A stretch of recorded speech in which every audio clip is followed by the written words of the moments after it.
Cool. Yeah, so as I say, this class is just supposed to be a bit of an intro into the language. If you've done any German before, it's probably stuff that you'll know, but it's always good to get a little bit of practice in, and it's always good to have a little bit of a refresher of this foundational stuff. I guess a little bit about what I would like to teach today. First of all, just some basic greetings, really sort of basic stuff like that. So time of day greetings, how to introduce yourself is obviously pretty important. I guess telling somebody your name is a really great way to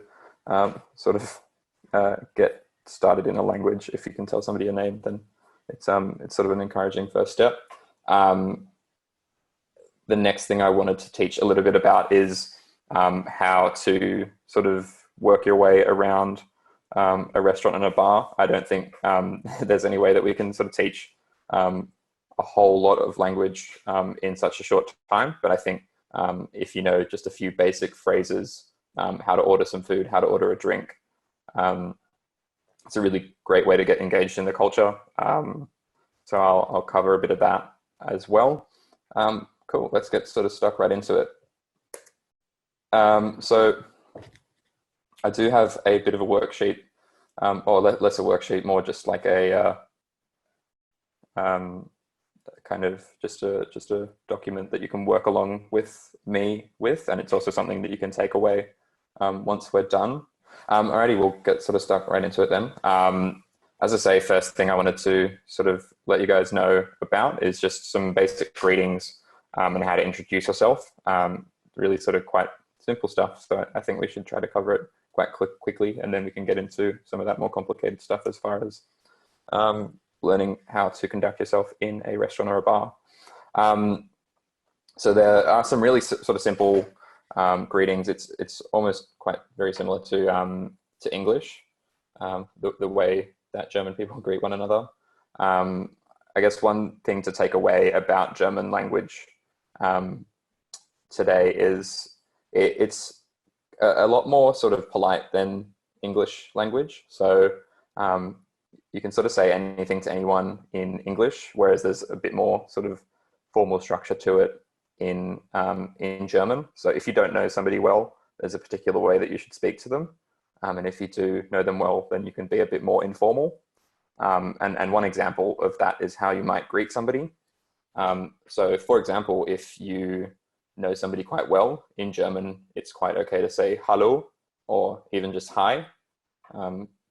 But if you don't know somebody, so say for example, in that restaurant setting, or if you're just meeting a new person, or maybe one day he'll be interviewing for a job in Germany, something like that, who knows?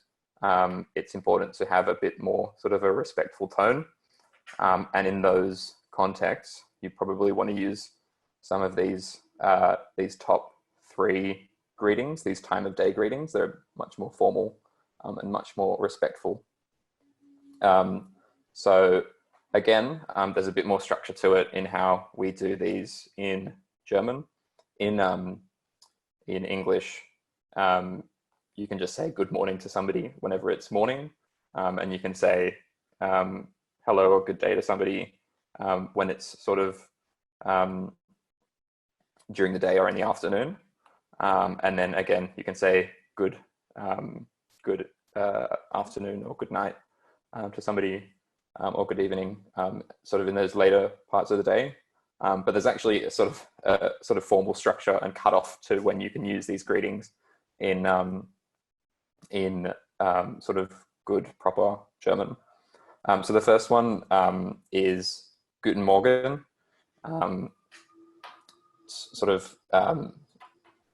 just very simple good morning. But you can sort of see down here, there's a specific sort of time of day when you'll use that one. So where in English, for example, you'll use this from pretty much any time from when you wake up until noon. I would probably say you only use Guten Morgen up until about 10 a.m. And then from there, you'll use Guten Tag. Can everybody hear quite clearly how I'm pronouncing that? If you can't, please let me know. Yeah, I've got that little handy tip down here as well. So Guten, that sort of first half of it kind of just sounds exactly like English gluten without the L sound. I guess a handy tip that I always use in German and other languages, if you want to just learn like a little bit of the language, without trying to be overly offensive, just try to like put on the accent a little bit. It really will help you with the pronunciation. So one common problem a lot of Australians have in speaking German is they try to sort of speak German without changing their accent. And since Australian is quite a heavy accent, it tends to make the German sound very bad. And it's and if it's really sort of a thick Australian accent, you're not going to get your understanding across. And the really important part about what we're doing here is not necessarily doing perfect German. That's something that will take a lot more practice and time to get. We're really trying just to get our understanding across, as opposed to, as I say, any sort of perfect German. So as I say, Guten sounds like gluten without the L sound. One sort of important thing to note about these ones is where in English we have a distinction between sort of a good day and a good afternoon. We don't say good afternoon at all in German. We say Guten Abend for the evening, so that's from about 6 p.m. A lot of people just use it sort of around sunset and after sunset, but sunset changes a lot in Germany because they're quite far north. So in the winter, they'll have sunset around sort of 4 in the afternoon at sort of earliest. And then in summer, they'll end up having sunset around sort of 7 or 8 p.m. So you probably wouldn't say Guten Abend or when it's only like 4:30 in the afternoon. Probably more so around that 6 p.m. mark, you'll say that. And you'll notice here as well, there's no good night. Although you can say good night in German, you'll probably only use that literally as you're going to bed. So if you want to say good night, it's Gute Nacht. But as I say, that's only going to be for when, literally you're going to bed. So probably mostly with family members, as opposed to anybody else. It's not something that you'll say if you are sort of maybe leaving a party late at night. It's only really when you are going to bed or the other person is going to bed. Okay, cool. So this, how to say your name is quite important, and how to ask somebody sort of the first step, building a conversation in German.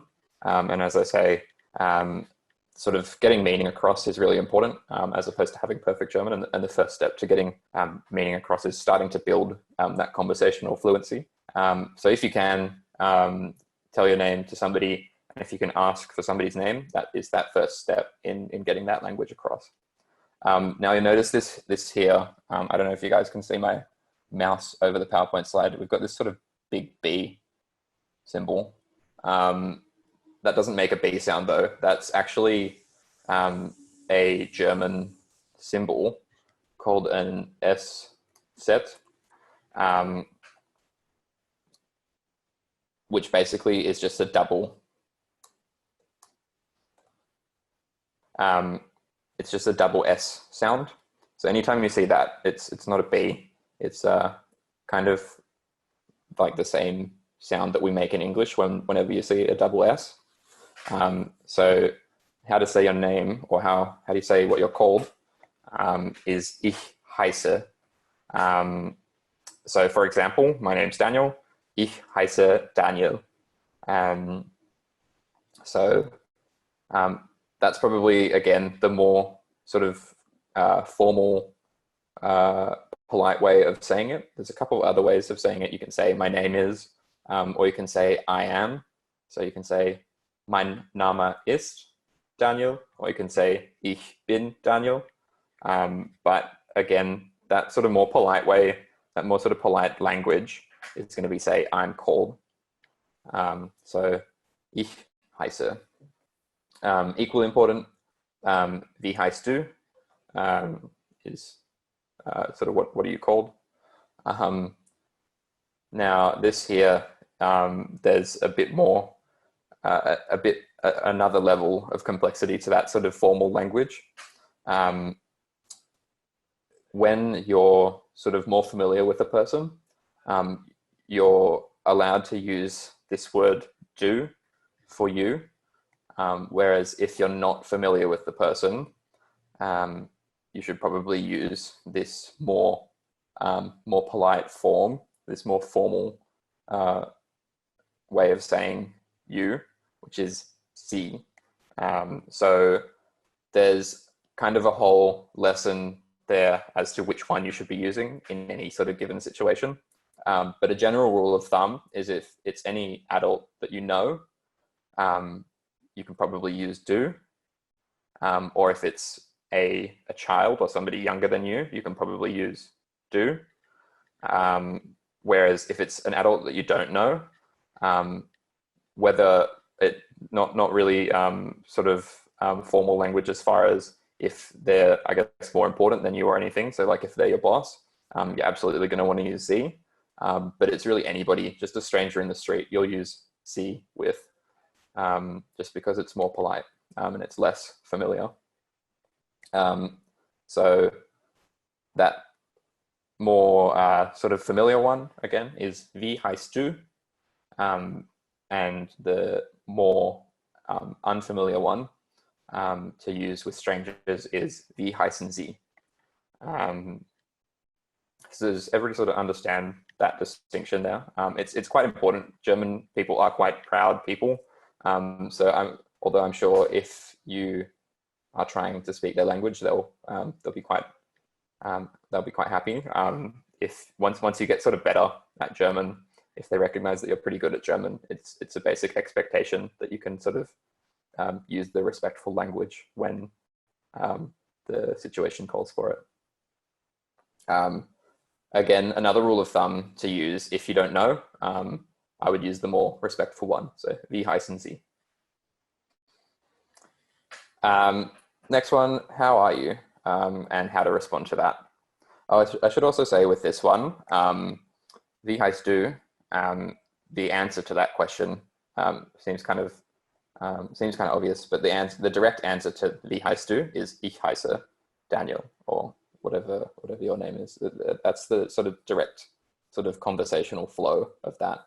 You can also say your name, so ich heiße Daniel, und du, so and you. So sort of a less formal way of saying what's your name. But again, if you want to sort of have that less familiar, more polite conversation, I would be using these formulations of the conversation. So yeah, again, these are kinds of direct answers, or like kind of a conversational flow you almost have here. So once you've asked somebody their name, or once you've said hello to somebody, the polite thing to do is, as in English, is to sort of ask them how they're going. And the way that we say that is wie geht's? So it's basically, how's it going? Or the more full way of saying that is wie geht es dir? But it's fine to just say wie geht's for how are you? And then the polite way of responding to that is in sort of full form. So mir geht's gut. For example, I'm good. or mir geht's nicht so gut, or mir geht's schlecht. And then you'll notice I've got down there in that corner, in English, generally you kind of just say, yep, I'm all good. Whereas in German, the polite thing to do is tell the truth.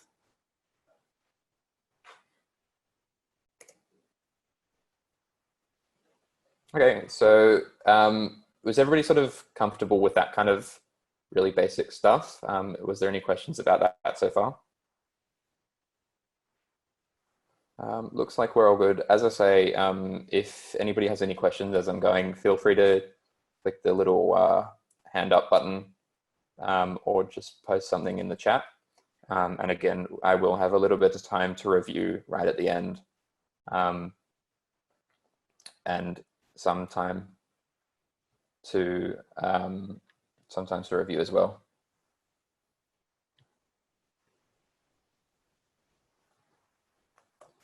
Yeah, so there's in the chat somebody's pointed out a spelling mistake. That's actually no. I think I've got it right there, Rylan. It's schlecht, so it's that sort of soft hiss sound at the beginning, and then sort of a more hard CK sound towards the end. I think it may well be the case that there's a bit of sort of variation, sort of dialect variation, which there is quite a lot of in German, I should just say. So if you're sort of hearing some German, if you ever do travel to Germany and you don't really understand, it may well just be because there's a bit of sort of dialect misunderstanding. But again, I think a really important part about language is not necessarily needing to have that full conversational fluency, but getting your meaning across. So as long as you can get your meaning across, that's sort of the most important first step. Yeah, so I've got a question in the chat as well to ask, to reread not so good. So it's nicht so gut.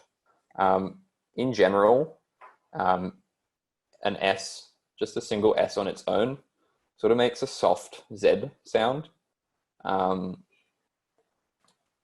Sort of like, if anybody's sort of familiar with the Chinese takeaway General Tso chicken, that's sort of how you'd make that sound. So nicht so gut. Okay. Yeah, so we might just hop right into this sort of crash course into restaurants and bars. I always say that sort of one of the most important parts about sort of getting to know a culture is experiencing their food. So that goes for Germany as well as any other culture. So the sort of sooner you can engage with that sort of on a language level as well as just the food itself, the more you can get sort of stuck into the culture. So I would say sort of trying to go to a restaurant in a new country and trying to speak the language to sort of the wait staff. It is a really awesome sort of threshold in learning a new language. If you can sort of do that and pull that off, it's a really awesome sort of nifty thing to do. And even if you sort of stumble your way through it, I think wait staff will tend to be quite happy with you, and they'll tend to be very gentle with you anyway. So yeah, I guess before we get stuck into any of that, it's really important. Again, German people are quite proud people, so it's really important to use your best manners. And the good thing about manners in German is that they're really quite easy. So I think most people will already know danke for thanks, or like thank you very much, like a more sort of like a higher level of thanks is danke schön. Just to sort of, I guess, express a little bit of extra gratitude. So if for example, in a restaurant situation, you might sort of say whenever like a waiter pours you a glass of water or brings out your food, or does any little sort of little parts of that exchange, you probably would say danke, whereas danke schön is probably what you're going to use towards the end of the exchange as you're leaving, maybe as you're paying. You'll use that longer form as you would in English. So if somebody walks into, if a waiter comes over and brings you your drink or brings you your food, you probably just say thanks or thank you. Whereas right at the end, as you're paying or as you're leaving, you might say thank you very much. So that's thank you. But the good thing about the rest of manners in German is this word here, bitte, is really the catch-all for all other manners. So whereas in English we have lots of different sort of pieces to that manners puzzle, bitte is that catch-all for most other manners other than thank you. So bitte can mean please, as in you're receiving something, or it can also be you're offering something to somebody and you sort of say please, to sort of request that they take something from you. It works as please in either of those sentences. It also works as sort of may I, or my pleasure. So again, that sort of conversational exchange, anytime somebody says danke, you can respond with bitte. And the awesome thing about bitte, as I say, that sort of catch-all for manners, you can actually say bitte, as in if you're handing something to somebody. Say if the waiter, they might hand something to you. You can they'll say bitte. You can say danke, and then to respond to your danke, they can say bitte again. So you can have an exchange that goes bitte, danke, bitte. And that's kind of just goes to show how much of a catch-all that word there is. Cool. Might get into the important stuff, actually ordering food. So the sort of most important part I wanted to sort of highlight about this slide is this second one here. Ich möchte. So I would like. So you can use this for, say you're walking in the street with a friend, and they ask you what you want to eat.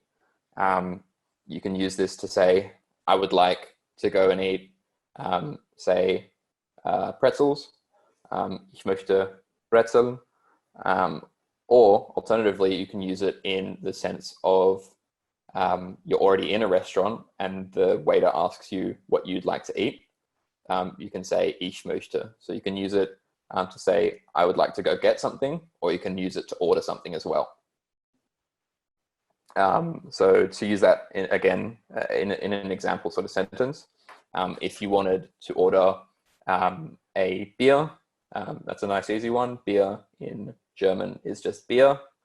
You can say ich möchte Bier. And then if you want to be polite, you can say ich möchte Bier bitte. It can become a bit more complicated if you want to say something like I want a glass of beer or I want a mug of beer. But to sort of simplify things, again, just getting meaning across to get your sort of to make sure that the other person understands what you're trying to say. In English, you can say I want beer, or I would like a beer. Similarly, you can sort of say ich möchte ein Bier. I think we'll sort of glaze over these ones because they sort of do form part of that more conversational German, but they're not really as important as ich möchte as far as getting meaning across and being able to order something in a restaurant.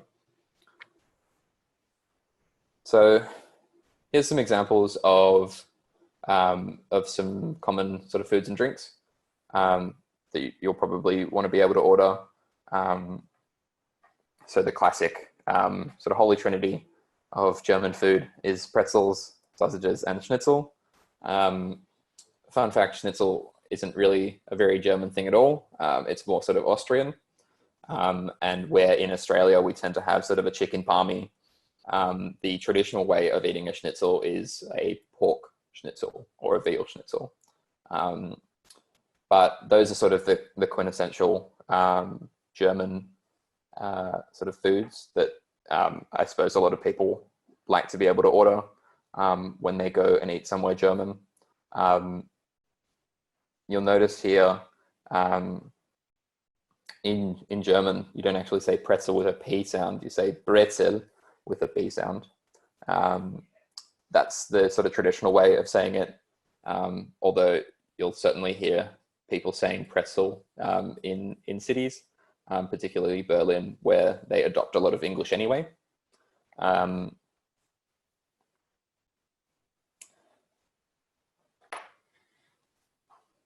Yeah.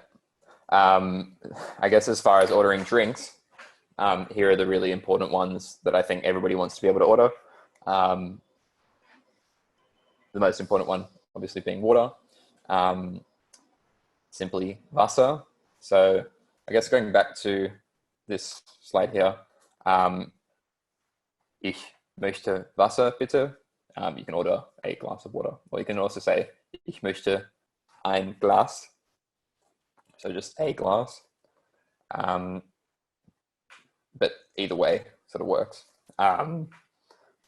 Similarly, you can also say, ich möchte Kaffee, bitte, or ich möchte Bier, bitte, to order a drink. And then this is, again, sort of just a nice thing to be able to say, das schmeckt gut, or das ist lecker, or simply lecker works as well, just to say that you've enjoyed eating something. And people always like to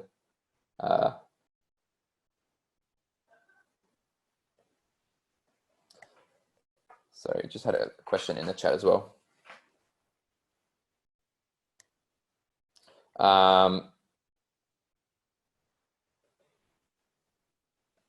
Yeah, so down here, a question about this word gern. Gern doesn't have sort of a perfect cookie cutter translation into English, but it just means you sort of like to do it. So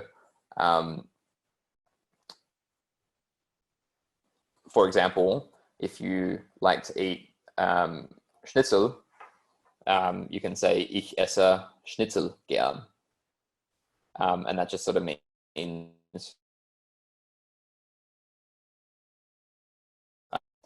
you can also say, for example, ich trinke Bier gern.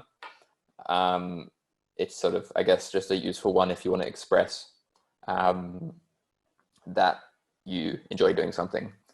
You can use it for lots of different things, so you'll probably see it come up a lot if you learn any sort of further German. So you can use it to sort of say, I enjoy doing particular activities.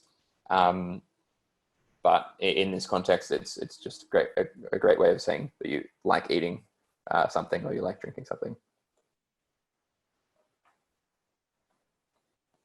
I guess another important part of that sort of whole restaurant or bar conversation is being able to ask for a menu, and then obviously you're going to want to pay for some of these things at the end of the whole sort of the whole exchange.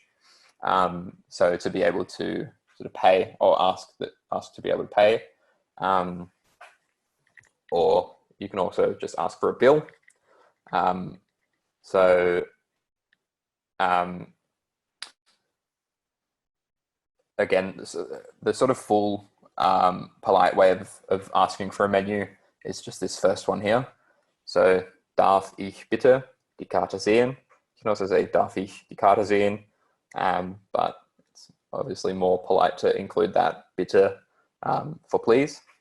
So, darf ich bitte die Karte sehen? Means, can I see a menu, please? But you can again use ich möchte. You can sort of say, ich möchte Ich möchte bitte die Karte sehen. I'd like a menu, please, as opposed to may I please see a menu, or can I please see a menu? I would say that, again, this first one's probably more polite, again, if you can remember it. But this ich möchte is a good sort of capture all for anytime you'd like something, and it's quite a polite way of saying it. If you'd like to pay, again, quite simple to use this ich möchte.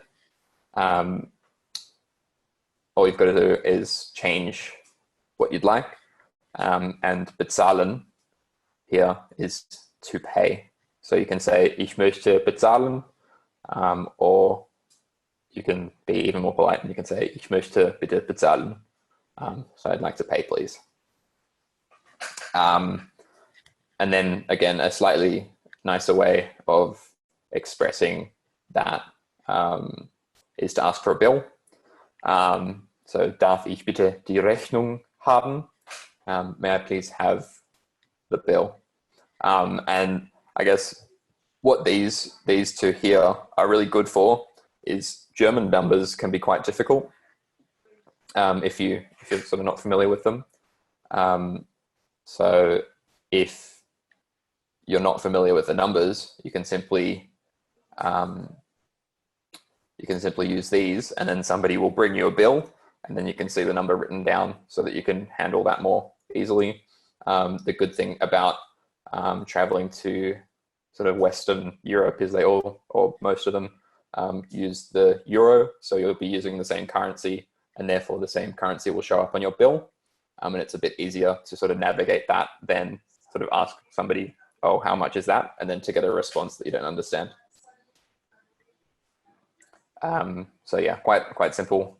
You can use these more complicated, perhaps more polite versions of the language, or alternatively, you can use this sort of shortcut, I guess, this capture all, ich möchte, that you can use for pretty much every step of the conversation that you'll have in a restaurant. So you can sit down, for example, once you learn a bit more German, you might even want to ask for like a table for two.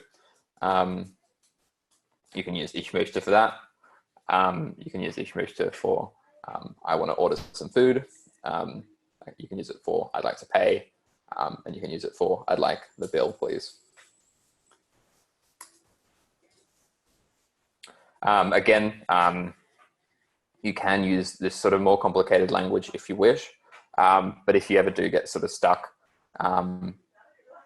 waiters, particularly those wait staff in bigger cities, they tend to sort of be at peace with the fact that they're going to get tourists who don't speak the language very well.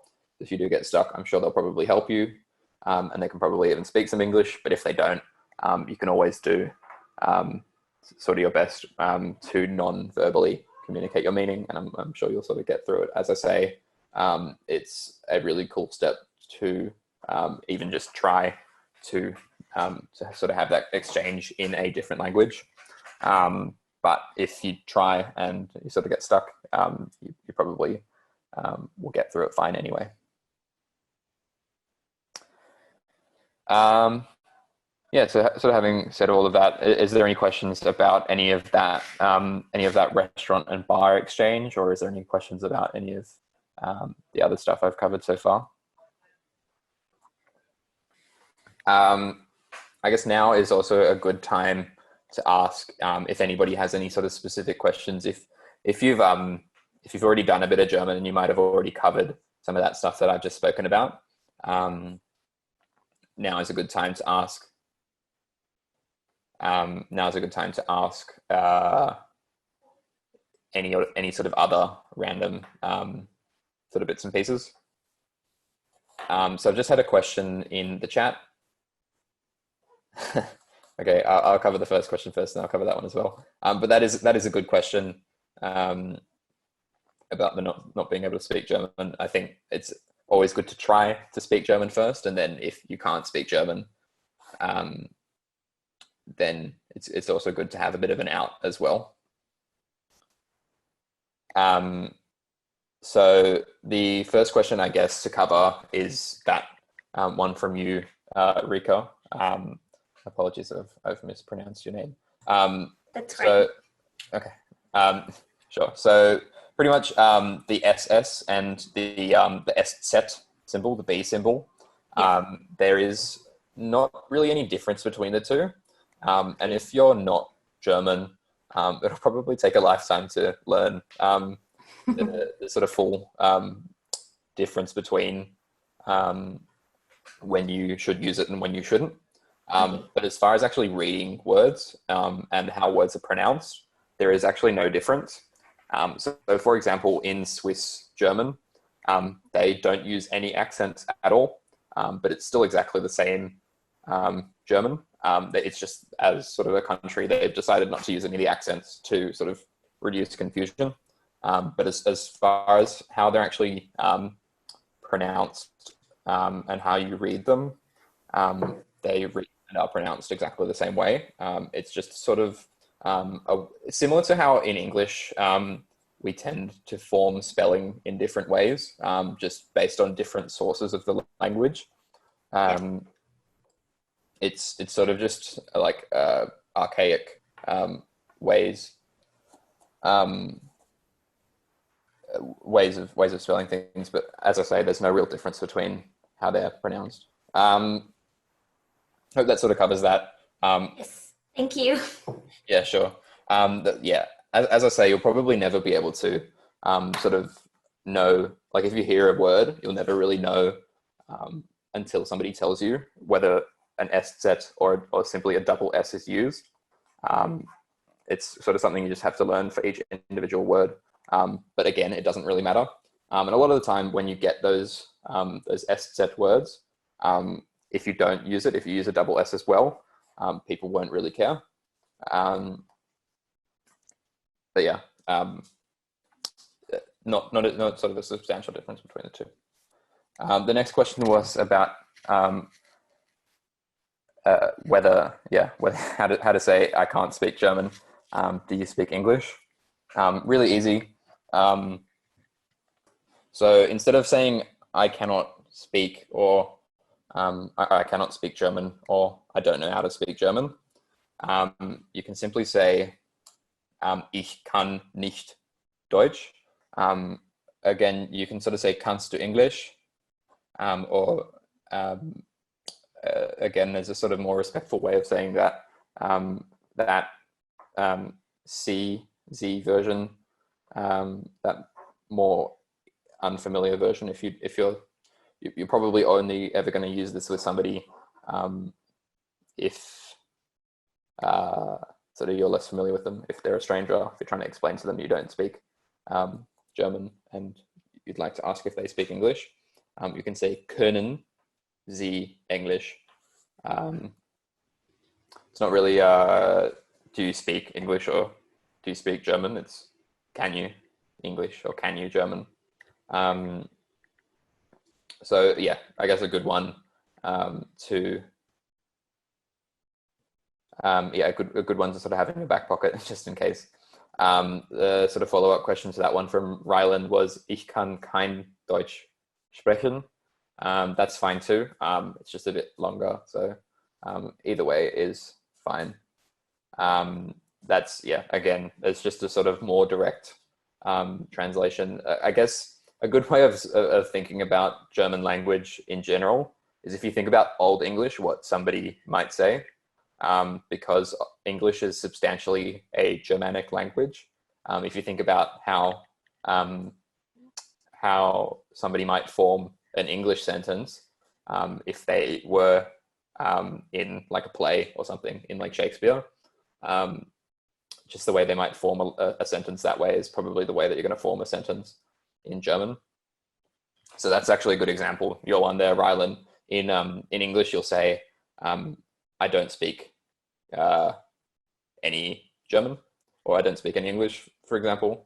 But the direct word-for-word translation is for that ich kann kein Deutsch sprechen is I can no German speak. So it's kind of like that weird sort of jilted.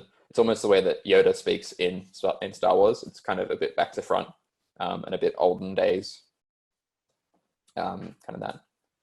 So the next question was about how to say nice to meet you. There's a sort of a bit of complexity to that.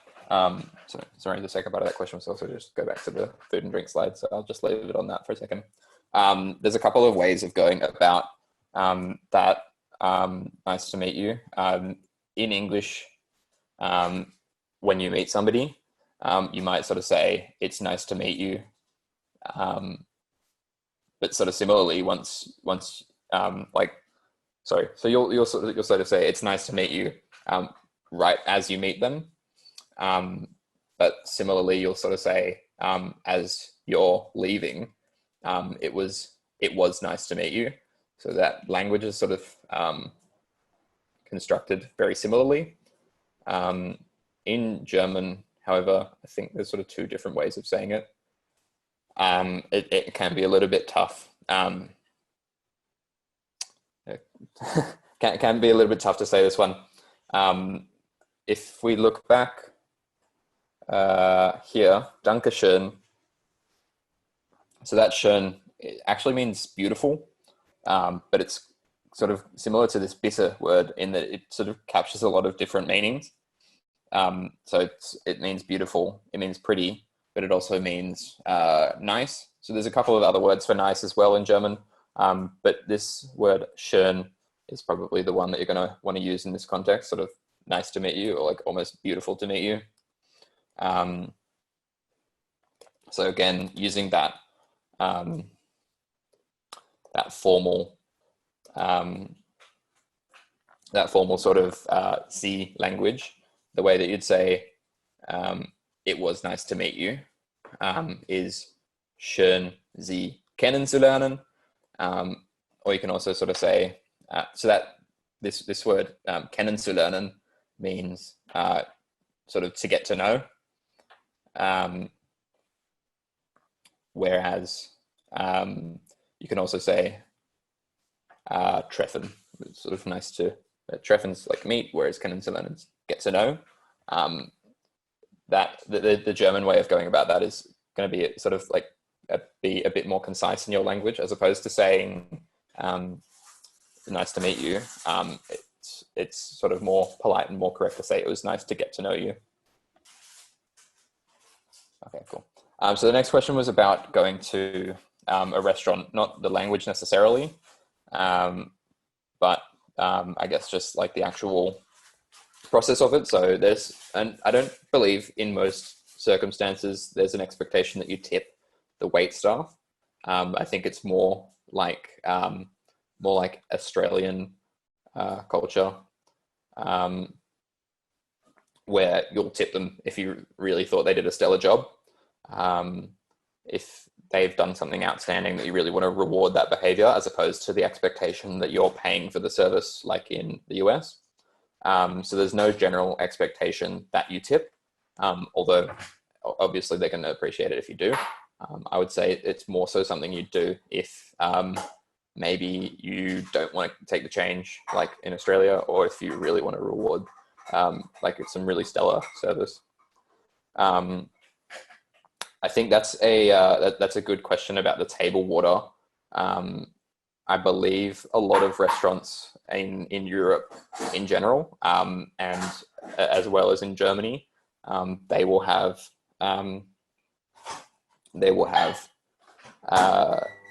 like there's a distinction between sort of table water and tap water. I guess more so in sort of more upscale Australian restaurants, you'll have to make that distinction whether you want like a bottle of nice like Santa Victoria water or whatever, as opposed to just tap water. But I think it's sort of more common practice to have table water and tap water in pretty much every German restaurant, and certainly that's probably the case with most European countries as well. So if you want water, and you don't want to pay for it, you're going to want to ask for tap water or table water. And to say that, you can simply say Tischwasser. And Tisch just means table. And it's just one word like that, as I posted in the chat.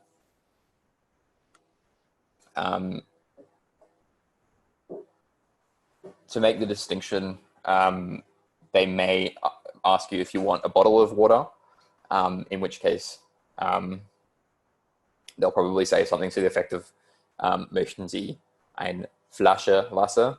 And if you hear the word Flasche, it means a bottle. So you can say eine Flasche Coca-Cola, in which case that sort of means like a bottle of Coke. But you can also say eine Flasche Wasser. And if you're getting a bottle, you're probably paying for it. So if you are trying to travel on a budget, which I'm sure a lot of university students are, you're going to want to ask for table water as opposed to tap water.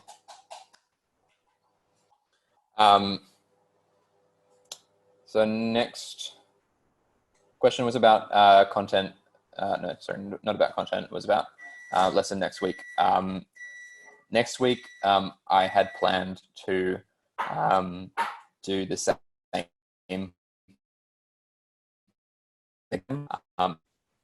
just around the world that Activate has organized, just so that we can give everybody a bit of a taster. But I might invite at the end some sort of feedback, and if there's enough feedback that we want to sort of continue to build on this language that we started off with, I'm happy to put together a sort of follow-on lesson as opposed to the same content again. But as far as the one next week, next Wednesday, that's going to be, or at least so far, it's going to be exactly the same one again.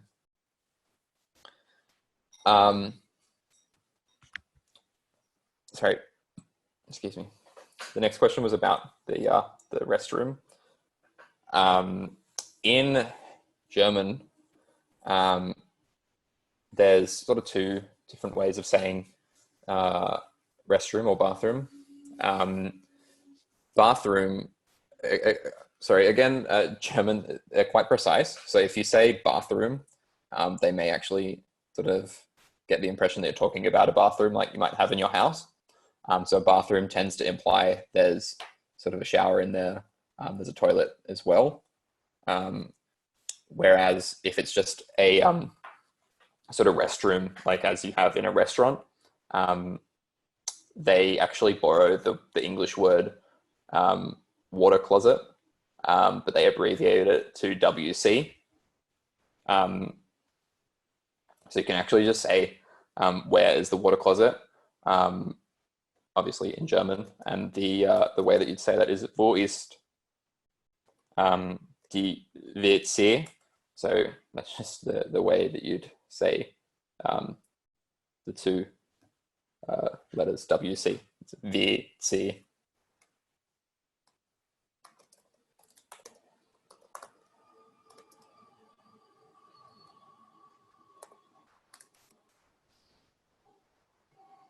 Yeah, so quite simply, wo ist die WC means water closet, tends to just mean somewhere to relieve yourself, as opposed to the sort of more precise meaning that a Badezimmer has, which is a bathroom, which is like the actual room in your house.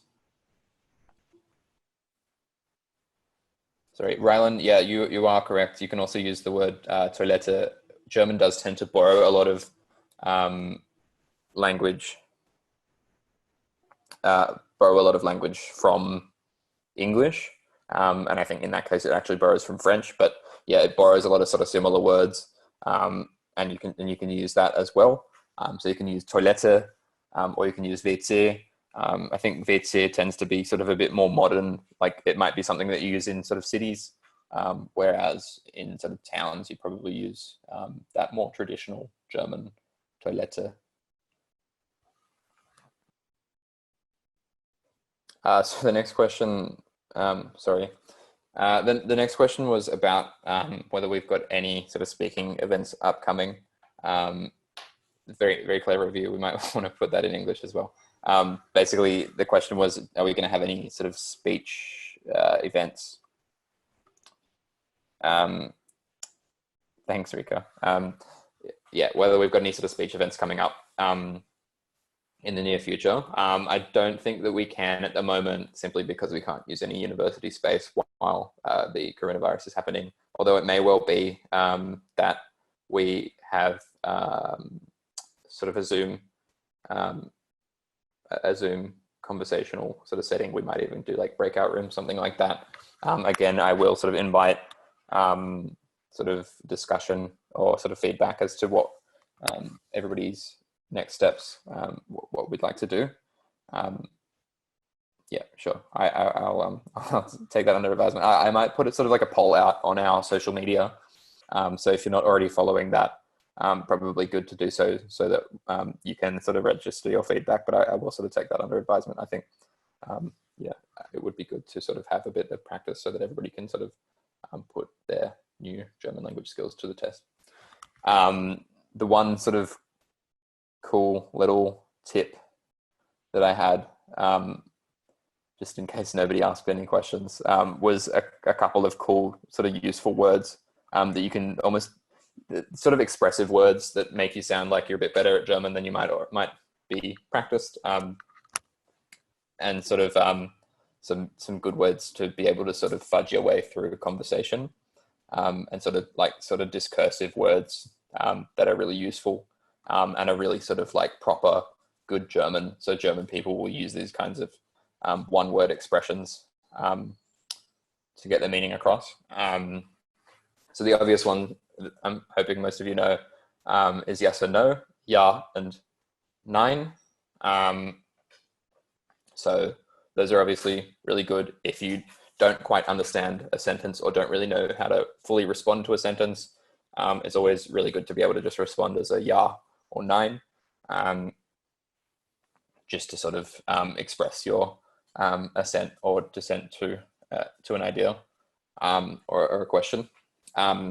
But these three here, these are probably the most useful 3 words in the German language, just to sort of get meaning across. Again, I think it will take a long time to learn sort of full German, a lot of practice, but these 3 words are really great for getting meaning across.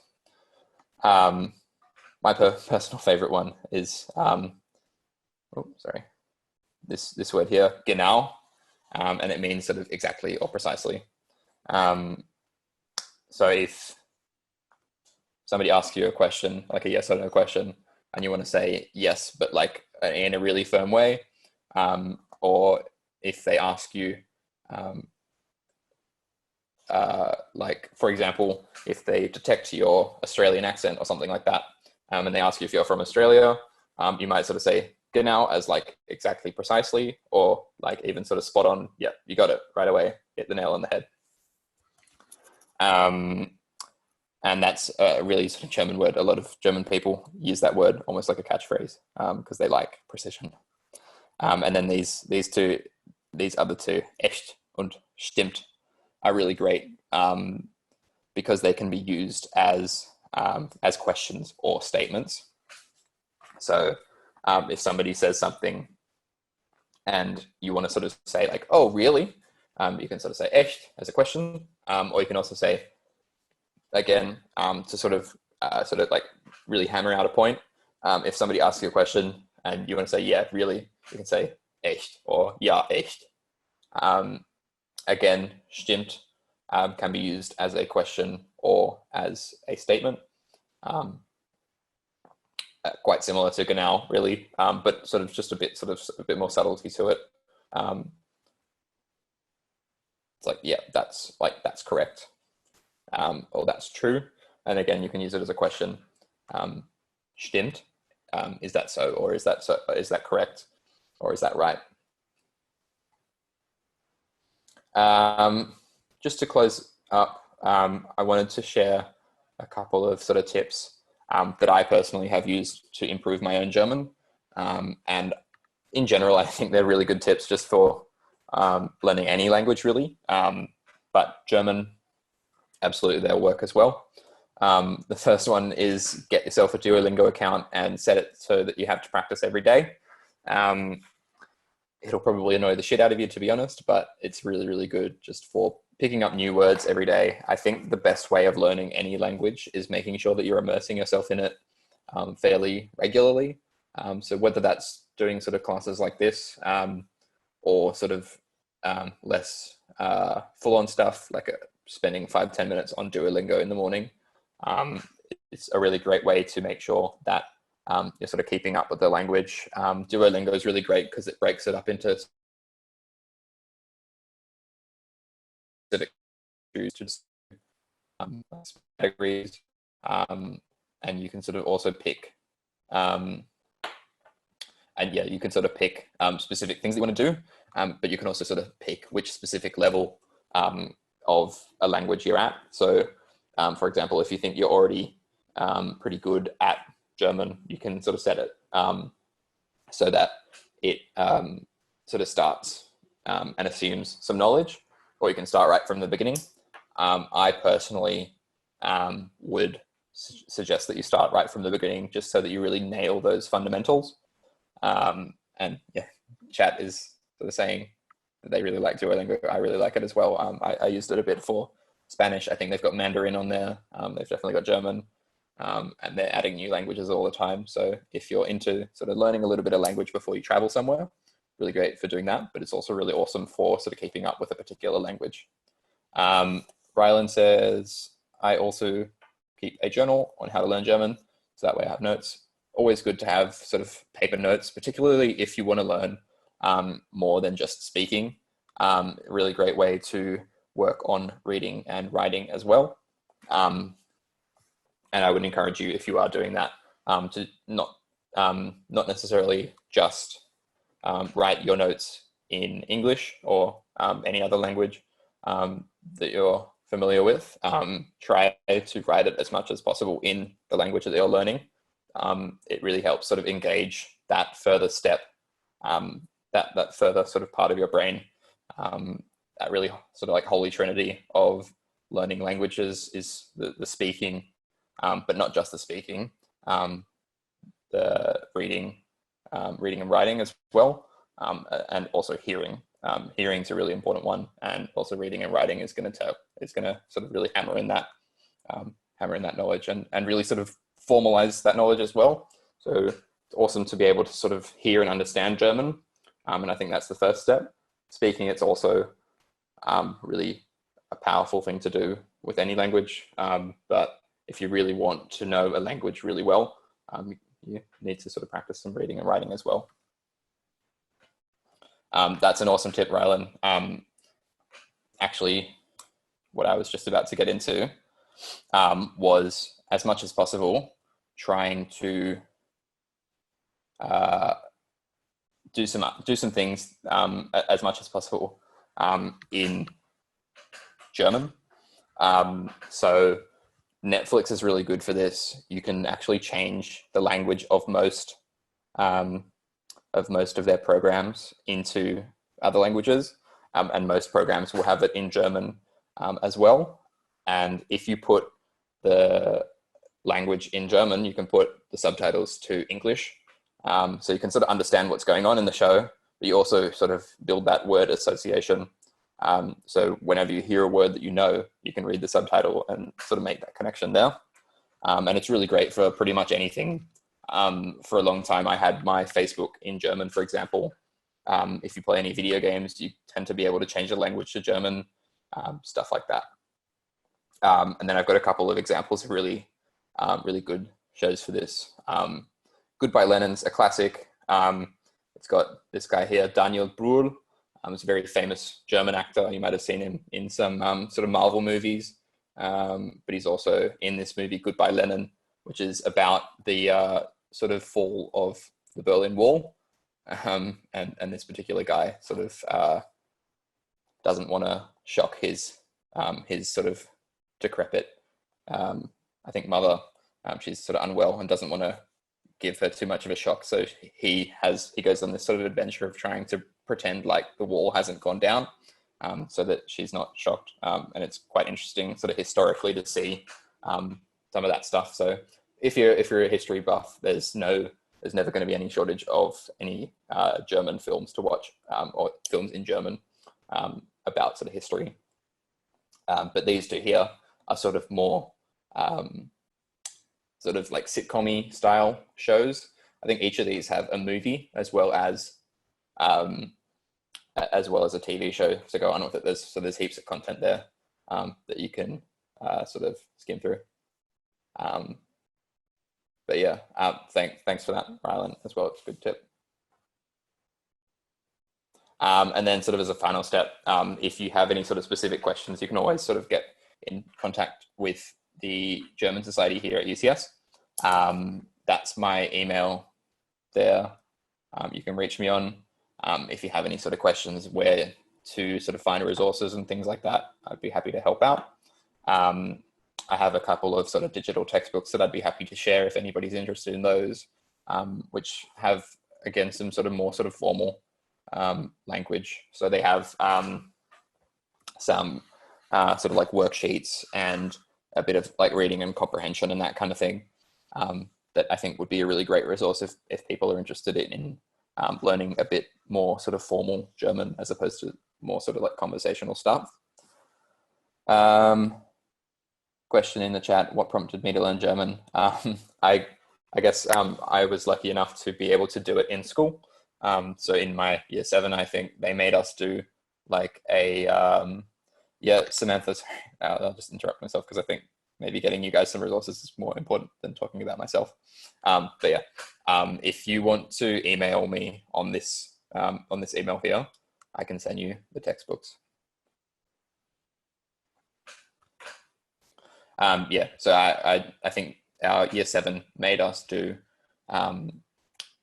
like a couple of months maybe of just like taster classes of different languages. So I think for us, we did German, we did Japanese, and we did French. And I just happened to choose German. So in year 7, we did like a bit of a taster. And then in year 8, they made us do one of the languages for a whole year. And then from there, I chose German as an elective, and I actually did it for my sort of high school diploma as well. So been learning it for a fair while. And then I've been over to Germany as well. So it's I sort of kept up the language a fair bit.